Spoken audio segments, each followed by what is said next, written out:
وبالعودة إلى الموضوع العراقي ينضم إلينا المحلل السياسي العراقي السيد رعد هاشم. مرحبا بك أستاذ هاشم.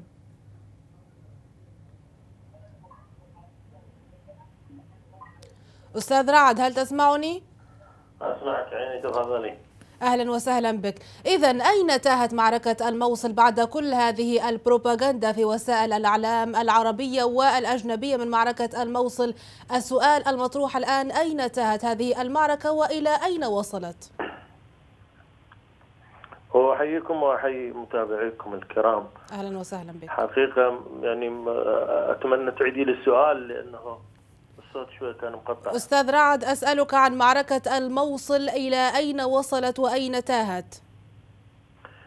حقيقة المعركة يعني يبدو فيها تعقيدات كثيرة، والتعقيد الأول طبعا هو موضوع أنه العزل ما بين المعارك والقتال المتواصل وما بين السكان، منطقة آهلة بالسكان، أكثر من يعني 1.5 إلى 2 مليون من السكان المدنيين، من أهالي المدينة ومن أناس نزحوا إليها من مناطق مجاورة للموصل.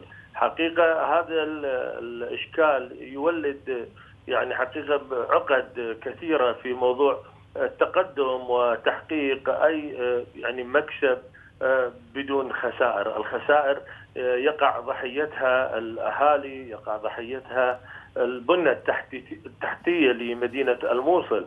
يعلم الجميع أن هناك تقدم، نعم حصل تقدم، ولعل الفرز ما بين القطاعات أيضا يكون فيه شيء من تباين. هناك أداء جيد نوعا ما بالنسبة لجهاز مكافحة الإرهاب، ولكن القطاعات الأخرى حقيقة رغم الدعم الجوي لقوات التحالف الدولية، ألا أنه هناك بعض الإشكالات تحصل، القصف العشوائي، وهنا تدخل الشرطة الاتحادية التي تحوي بين صفوفها كثير من الميليشيات. هي هنا باب العقدة. هذه القوات يبدو ترمي بشكل عشوائي، تقصف بشكل عشوائي، والضحية هم الأهالي.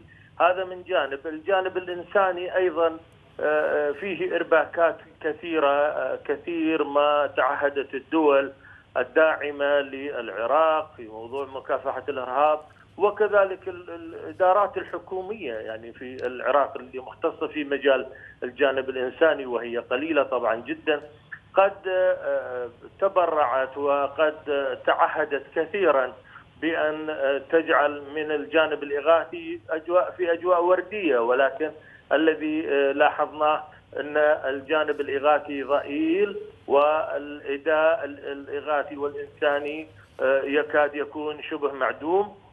الهجرة والمهجرين، هذه الوزارة البائسة لا تقدم شيئا يذكر للأهالي، ونجد أن معاناة الأهالي والسكان المدنيين فيها يعني معاناة حقيقة مؤثرة، وتحتاج إلى كثير من الدعم، وهي الآن لا حول ولا قوة لها. الماء مقطوع منذ ما يقرب من الشهر من المدينة، وهناك عطايا من أقداح ماء أو زجاجات ماء لا تفي بالغرض المطلوب، والمعاناة مضاعفة باستمرار.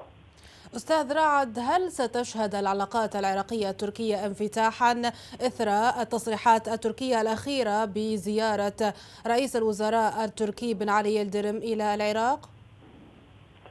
يعني بالتأكيد الجانب المصلحي في لدى الطرفين طبعا يحكم العلاقة. هي تأزمت بفعل ضغوطات إيرانية ربما على الحكومة العراقية، وجعلها تتأرجح يعني في موضوع مفهوم السيادة الذي تذرعت به الحكومة العراقية، وهي التي لا وجود لها أصلا في مناطق الحكم الذاتي أو مناطق إقليم كردستان ذو الأغلبية الكردية. موضوع التواجد التركي في بعشيقة صار عليه جدال كبير واختلافات كثيرة. وكانت طبعا أمريكا تتدخل بين الفينة والأخرى وقوى إقليمية أخرى لتهدئة الوضع وتسخيره أو تعزيزه في إطار يصب في مصلحة مكافحة الإرهاب التي تحرص عليه تركيا كما يحرص عليه المجتمع الدولي. ولكن هناك أزمة البككة التي طبعا تشغل الجانب التركي هي التي طبعا أزمت الموقف، ذلك لأن هناك فصائل ميليشياوية بعينها هي تدعم بككة وهو مسجل كإرهابي ضمن لائحة المنظمات الإرهابية دوليا. لذلك ما أن تحل هذه العقد وهذه المشاكل وتهدئة الأنفس خدمة لمصلحة الشعبين، وممكن أن تحصل تقارب، ممكن أن يحصل حلحلة في ملف العلاقات. وأكرر وأقول الجانب الاقتصادي الجانب الأكثر حظوظا ممكن أن يطغى على عودة العلاقات.